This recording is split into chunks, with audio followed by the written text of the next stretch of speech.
All right, now I want to jump into our conversation with Welly Odenda. Remember, it is at Welly Odenda. You can also tweet us at Citizen TV Kenya. The hashtag to use is Daybreak, at Willis Raburu, at Vicky Rubadiri as well. Welly, welcome. Thank you very much. I have called you doctor so many times. You need to receive the prophecy and just stick with it. Okay? So when I say doctor, you don't dispute. You just say amen. I receive it. Thank you. I'll go back to school. Kuna honorary. Yeah. Honorary. Kuna honorary. Yes. Should be honored. All right. So today we want to talk about decisions, and yes. Tying it also with working together, you know, as a team. But there's so many decisions that people have to make that are often, you know, people say that lazima ujiita kama msemanyo. So the decision you have to go internally, you know, rather and get a solution. And the decisions that have a lot of external factors where you have pressure from friends, relatives, workmates, etc.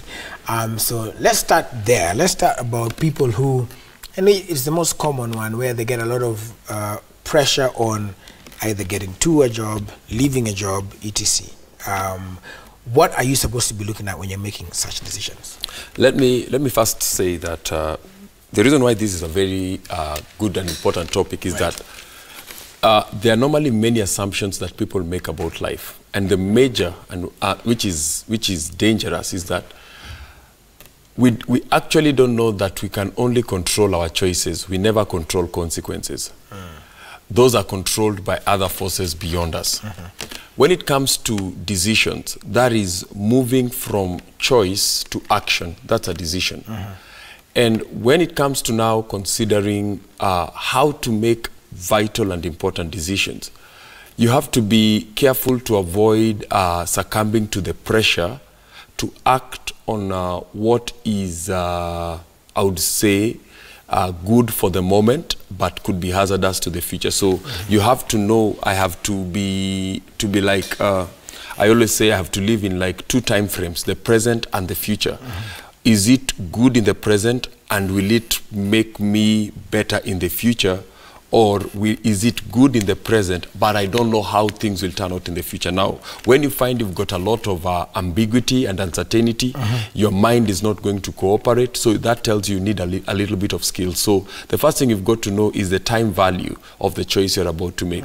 Does it appreciate or depreciate with time? The second thing you've got to know is your personal principles and your purpose in life. If you see that you're making a decision that radically challenges or violates your principles and what you term as your purpose in life, eventually you are not going to feel more fulfilled. Your system will violate and fight you. You are turning yourself against yourself. So you're going to be doing something that appears pleasurable, or everybody is doing it, let me do it, but it will leave you feeling lesser about yourself, which will make it harder in the next time. Thirdly is the quality of information you are operating with. Many of us say you only live once, do as you please, but the quality of information, you need quality, because actually I say this, destiny is when a strong desire and quality information come together. If you're going to fulfill destiny, you need that. To make a quality decision, you need quality information. And so that information, coupled with a strong desire, can propel you beyond any limit that anyone has ever set for you. And so the quality of information must be sound, must be tested and has been proven before. So you just don't wake up like, say, hey, by the way, I want to get a tattoo on my cheeks. And that's a good, it's a good thing. What kind of tattoo?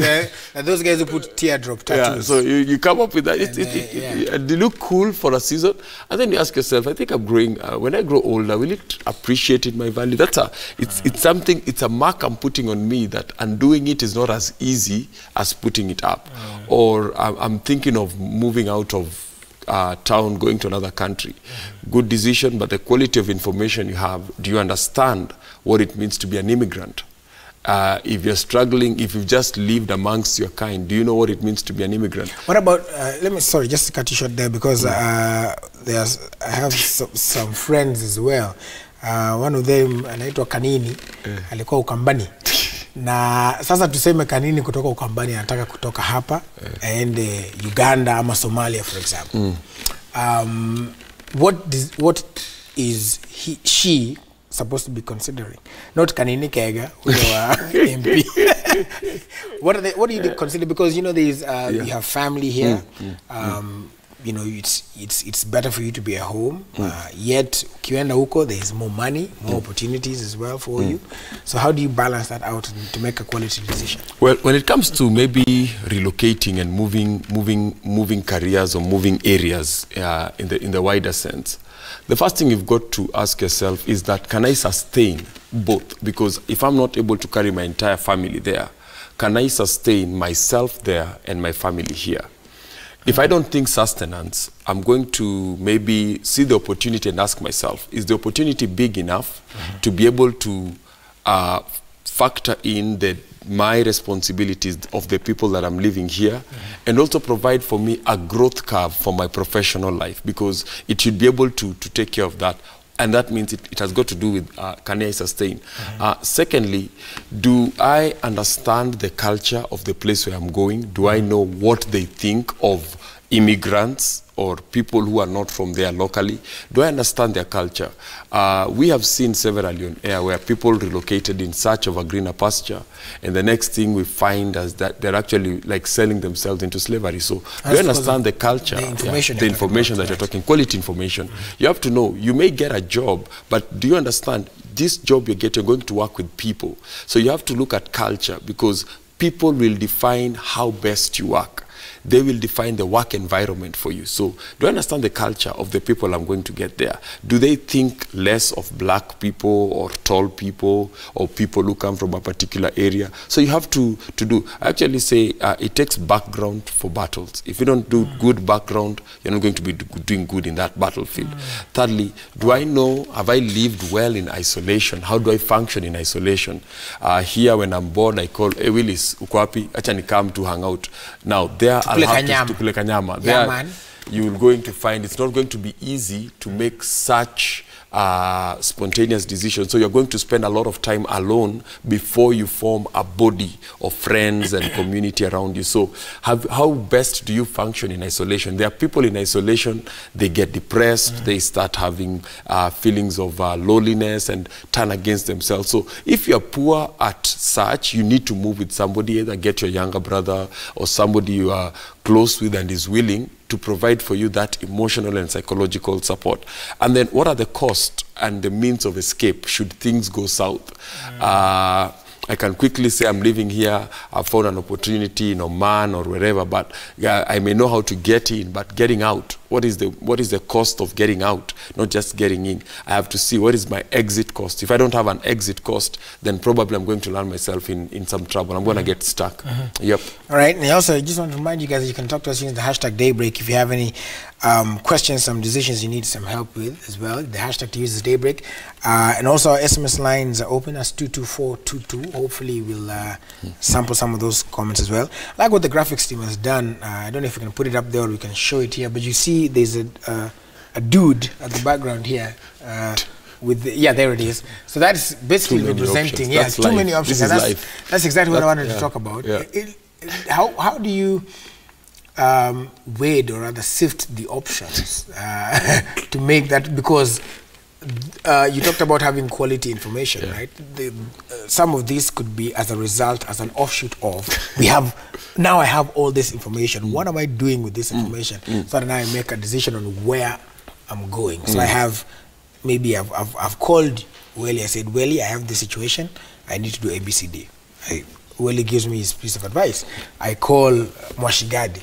Mwashigadi tells me, yo, mimi I think unafaa kufanya hivi, contrary to what Welly said. Then I call other people. Sometimes you want to make a decision, you have maybe 4 people, 2 people saying one thing, 2 people saying another, or even it could be 3 against 1. And so now you need to make a decision. So yes, I have information. Yes, nimeenda kwa William ameniambia hapana, ukienda Australia, I've had people suffer. And not to say that people in Australia suffer, but yeah, by way of an example. To clarify. And then if I go to Mashigadi, Mashigadi says, no, Willis, Australia is an amazing opportunity. They give people the best, they have the best health care, etc. So then I have to make the decision. And at the end of the day, it's in the moment on Taisha. So what do I do when I have all these options and all these different voices? How do I sift through them? I think you have got to start from the end, not from the beginning. Okay. That is, you have to start with weighing the consequences before making the choice. When you have got too many options and are bombarded with too many opportunities, you must ask yourself, which one has the highest consequence should I not be able to strike straight? I see even when it comes to, this actually happens to people maybe when they want to venture into professional opportunity or business. Should I stay in my office or should I move out and start my own gig? Should I, when you're bombarded with those two and you have that inner conflict and you're thinking, oh, my friend is out there doing business, is doing well and they get to sleep in when it's raining. I'm here, I have to do the rat race. The first thing you've got to ask is the consequences. If I cannot see what is the cost of the consequence and can I be able to correct or live with that consequence, because as I've said, consequences are controlled by principles.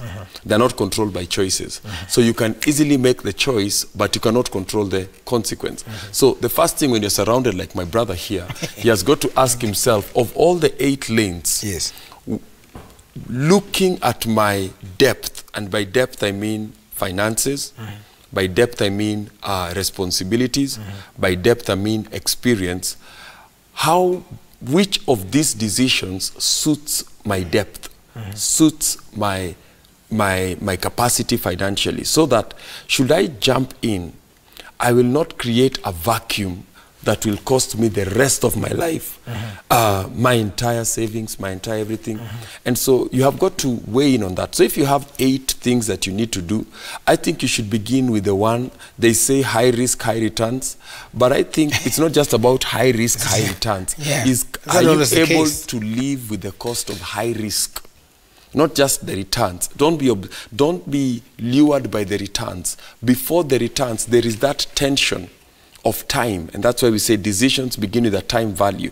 Before these returns start streaming in, can I be able to live with the consequences of this risk? So when it comes to looking at those 8 options, I think you should begin with what we call prudent risk. That is something that you've actually weighed. You've checked your depth emotionally, you've checked your depth financially, you've checked your depth socially, and seen, out of these 10 things that I have, instead of me taking 4 million and going to buy land and waiting for it to appreciate, or taking my leap out of a job and starting all these things when I have a young family and a young wife, the heavier you are with the responsibilities, the slower you've got to be with taking risks.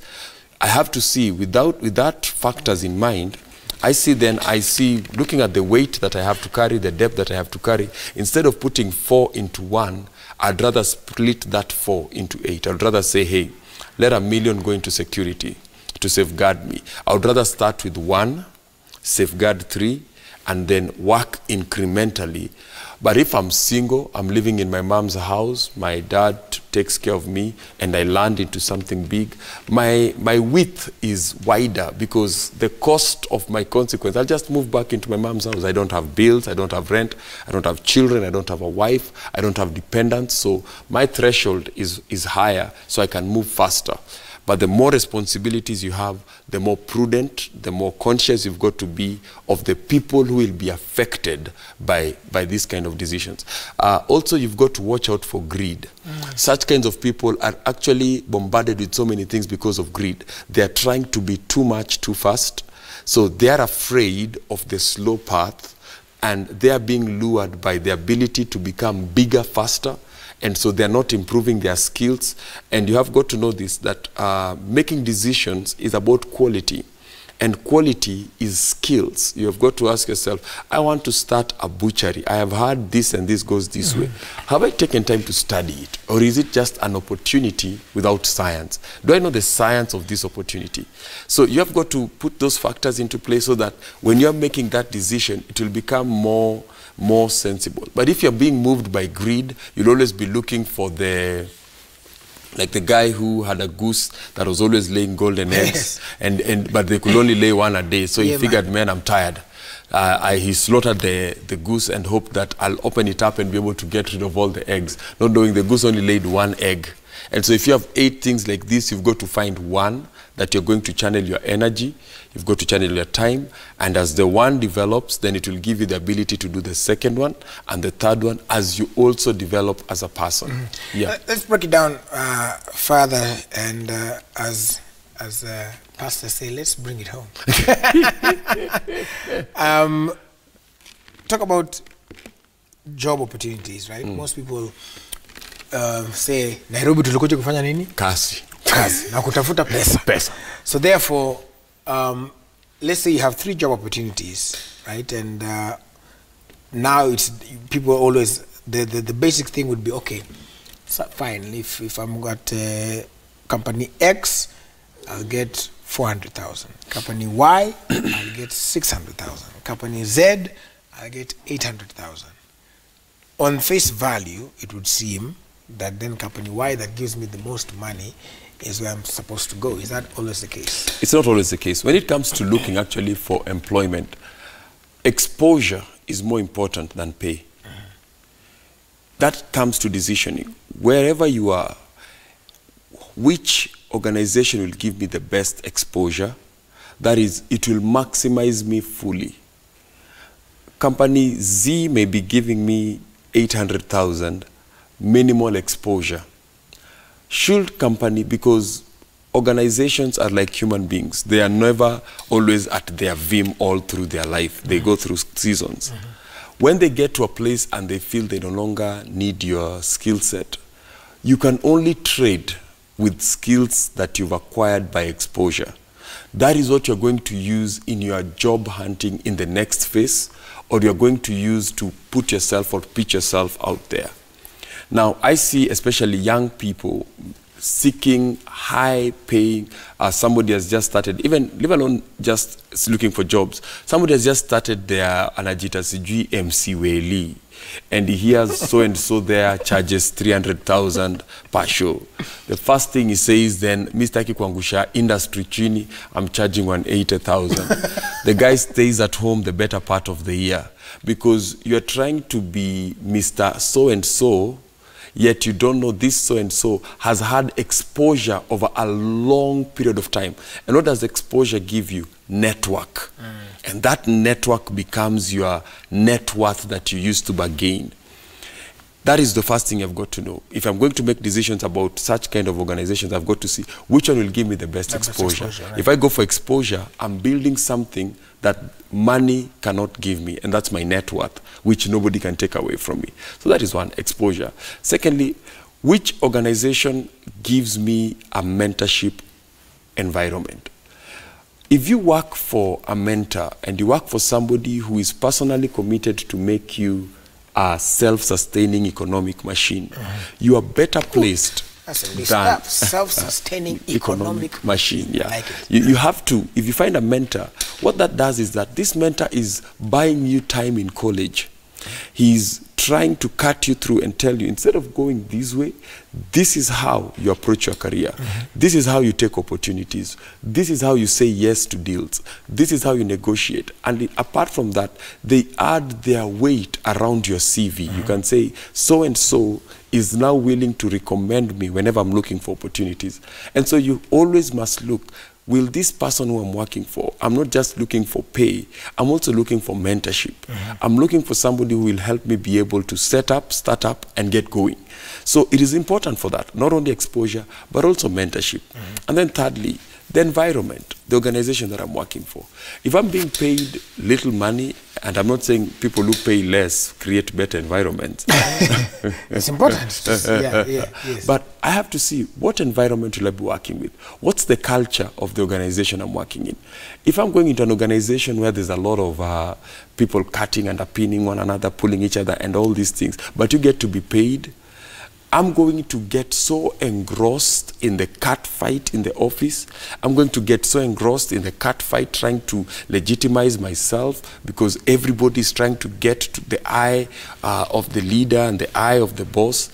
And what is that going to do? It's going to make me devalue myself because war by nature is deconstructive. It doesn't matter how best you do it. War by nature is destructive. You have to destroy in order to fight. And so it's important for us to always see what's the culture that I'm going to get. So if it's X, Y, and Z, try do a background check of the culture and see, do these people throw people off balconies when you make mistakes? Will I get a cup thrown at me when I do this? So that you actually know when I'm making this decision, they're not just hiring my head and my skills, they're hiring my soul. And if I find an unhealthy culture, it's going to poison my soul and make once my soul is poisoned, I'll be productive in the office and productive at home. Because I cannot explode in the office because of that good check they're giving me, I'll carry that time bomb at home. And so look at the culture. It is important to get that, to make that decision with that in mind. And Dr. Andrew Sulap on Twitter says, rich people are the ones who are the self-sustaining economic machines. I don't know if that is true. The Ngosi says decisions are about quality, and making decisions are also about quality as well, and which is a skill that's according to one Gilbert Amata as well, who is also tweeting us. What about just before we go, also there's an area of the relationships, right? Because now you need to make a decision about whom to marry. Yes, whom to marry, for example. Which boy, which girl? Apart from societal pressure, kwanza sahi December itakuwa noma sana. Unaoa lini? Saizi imebaki another year ndio hii. Sure. Ndio hii mwaka ingine. Or what else did they say? X days to Christmas. I saw a picture of no, let me not say that. Your pastor will explain. What do you do when there's so much pressure and maybe you feel you're not ready? I think relationships, when you're making relationship decisions, two things come into place: value and vision. The values of that person and the vision of that person will determine the value, the general value of that relationship. If you're a man, let me start with the man's side. Don't just marry because you're in love. Marry because you need a suitable helper, and suitability becomes very, very important. You should go for suitability. Is this person, I may love you, but you're not suitable. I may be a person who is strongly attracted to you, but you're not suitable. And so you need to think above the emotion and ask yourself, this person that I love, are they suitable for the wider aspects of my life? Because once I make this lifelong commitment to this person, it is going to be harder to undo it. It takes 3 months to plan a wedding if you're doing a gallant wedding and all that. But to undo a wedding, that once you sign those papers, when you do weddings, to undo that paper, you discover now it's a court process. It's not a family process that you have to meachana kwende. You moving out is easy. But it's a court process. So anything that has got such long time and complex binding ties, you need to really, really think through and ask yourself, what is the value system of this person and what is the vision system of this person? The value system of this person will make you be able to take them for who they are and what they say. They're not a case of they appear like this, but they live like this. They're not a case of they sell themselves as, oh, you know, I'm this accomplished guy, I'm doing ABCD, but they're not that. Their values will show you that. You can trust the integrity of their heart. Their vision will paint for you the picture of the future that the two of you are going to be committed to building. Because at the end of it all, love fades. It is the people that remain. Now, these two people must be now be bonded together by something which I call intellectual chemistry. It is intellectual chemistry that bonds the people financially, socially, and even sexually. If that intellectual chemistry was not strong enough, it was just, hey, manze, udema meiva, uchalia meiva. When it is put through the fire and the vision value metric collapses, you're going to find yourself in trouble. When it comes to the girl making that kind of a decision, she has got to know, first of all, that her yielding to get married, she has got to know that the consequences of her decision is that, first of all, she's going to live and move and become part of another family. Leave alone the married part, but you're going to become part of another family. As you're joining and becoming part of another family, you've got to ask yourself, before I give this man permission to be my husband, do I see the need, a role that I will play in the life of this person for the purposes of my future? I just don't ask people that, I want to marry you, and you say yes, and my age is running out. So you have got to ask as a woman. Biological clock. Biological clock. Don't make decisions like that. Ask yourself, does this man meet the vision of my life and the value system of my life? It's always that. With decisions, it's vision and value. If the values and the vision contradict, eventually you're going to fall apart. Right. I feel that one we'll have to also pick up more on that next week. What we're going to do by then next week, we're going to try and ask people out there some questions as well, so that they give us the feedback, because sometimes we don't get to read all your SMSs and all your feedback. It's good to get a feel of what exactly you're thinking, and so that's what we're going to do next week. Welly is going to be here next week as well on Tuesday, God willing, and you can follow him at Welly Odendo. These nuggets of wisdom, they're not just for live TV. You can get him even on social media. Yes, so go ahead and follow him at Welly Odendo across all platforms. He's also an author, so you can get his books as well, and many more are coming. Thank you so much for making time for us as always. So decisions, always make the right decision, because Babu, you said something about wewe ndo nabaki na the consequences. Yeah, so you have to know that. Now